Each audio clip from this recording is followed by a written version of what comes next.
Hello everyone and welcome to the Aviation with Elliot channel. Now in today's video we're going to be looking at 5 add-ons. Microsoft Flight Simulator 2024, when it works it does work very well, and these 5 add-ons, particularly the last one, did kind of blow my mind away, especially considering some of these are free, some are payware, but you will find that all of these just improve your flight sim experience on the whole. It is a night and day difference for some of them. And I'm filming this video in a GA aircraft, but this can be applied to all commercial, any flight you do really. Okay, so with that over and done with, we are now going to look at the first out of 5 add-ons.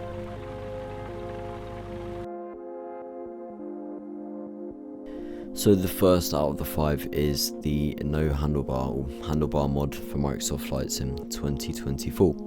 Now this can be found in flightsim.to or flightsim 2, and I'm sure many of you will have recognised this website from Microsoft Flight Sim 2020. And now this one really does help with realism, because what it does is every time you move your mouse around in Flight Sim 2024, I'm sure you'll notice that there's a little tag, this little line above. But using this add-on, what it does is it removes that little line every time you move your mouse around, without removing any of the features like changing the weather. You can still do all of these things, but it just means that that little white line will be disappeared. All you need to do is hover your mouse over the section. Now to install it, all we're going to do is download it and then drag it over into your packages folder, and that will be the same for all.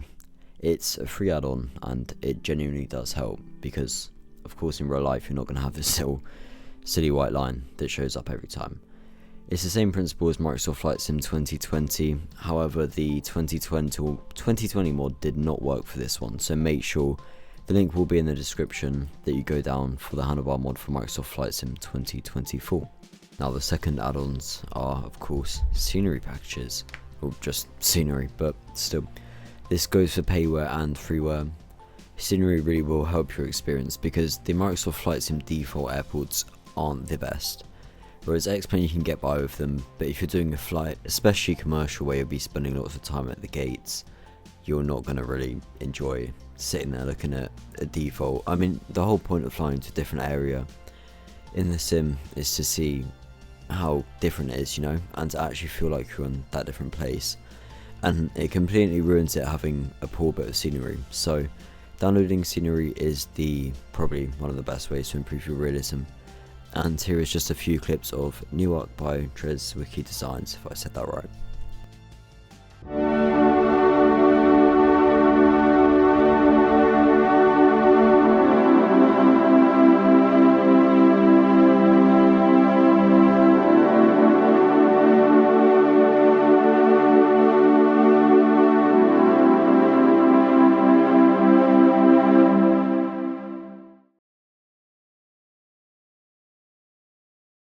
So the third add-on is the Fenix A320. Now I'm sure most of you know about the Fenix, but it's probably the best, most study level aircraft in Microsoft Flight Sim, and they very quickly updated it to be compatible with 2024.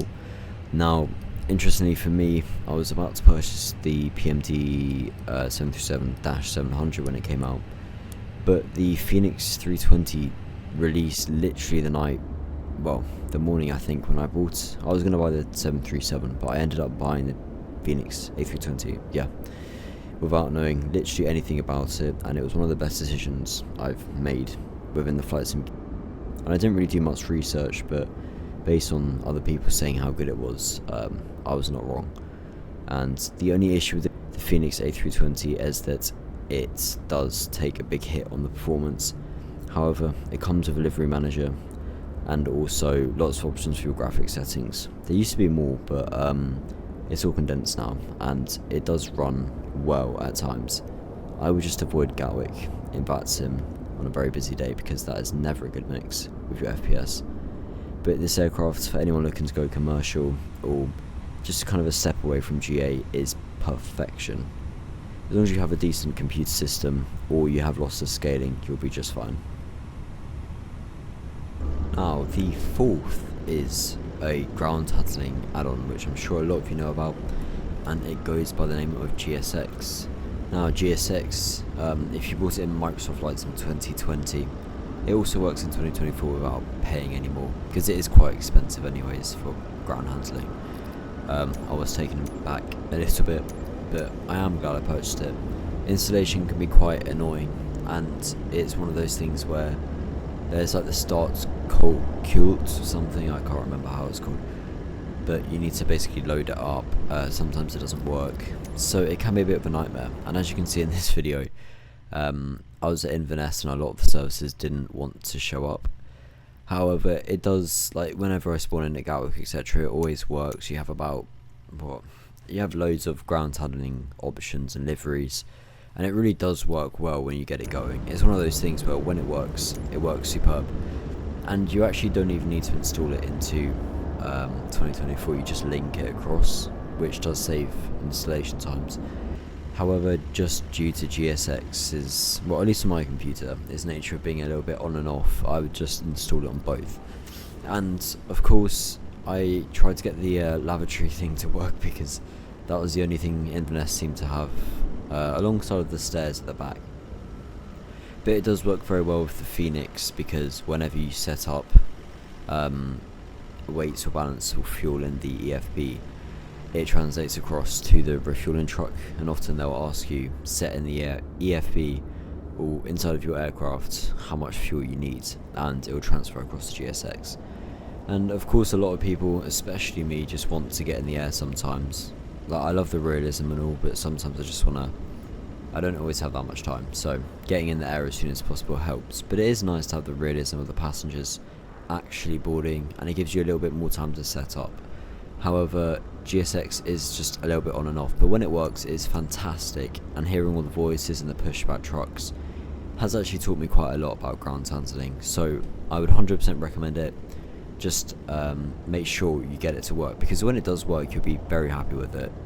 I've just had a few issues with it, but restarting the start cult, whatever it's called, normally seems to work for me. It can just be a little bit time consuming, but overall it's a very good add-on, and there is no order to these except the 5th one, which I believe is my favourite. All of these add-ons are very good, and it's not like a ranking or anything.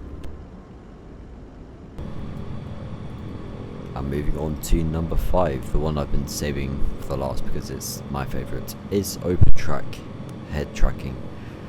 Basically what it is it's an add-on. Of course, some of you may know it from 2020. I'm not even sure if this is fully compatible yet, but for me it works perfectly fine. Literally all you need is a webcam. You can even plug in your iPhone to your computer and use a USB cable, any type of camera. Just set it up kind of in front of your computer, and you there are a few settings to go through, but I mean, as soon as you've got it set up, you press start, and as you can see here, it's got that realistic kind of like motion movement to it, which is what you see in a lot of videos of people, like realistic takeoffs of passengers etc. And there I am, just trying to get it to work. Just press start and it works, to be honest with me. I've only had one incident where it didn't work, but I think that's because my webcam wasn't reading or some weird thing happened. But I really do love this, because even though I don't look around with it much, just having that kind of head bobble, it looks realistic. And whenever you see these POVs of pilots taking off etc, you see all their head shakes and things, and it does add that little bit of realism. It's kind of like FS realistic, but on steroids, and it is free. It's all free, and that is why it's in my number 5 or 5th, the most important add-on. All the rest are great, but for me this is my favourite, and it's free, so it's perfect. And that is all for today's video. I hope you enjoyed it, and I will see you in the next one. These are some definitely good add-ons, and if you have the budget, go for them, and the free ones, of course, get them as soon as possible.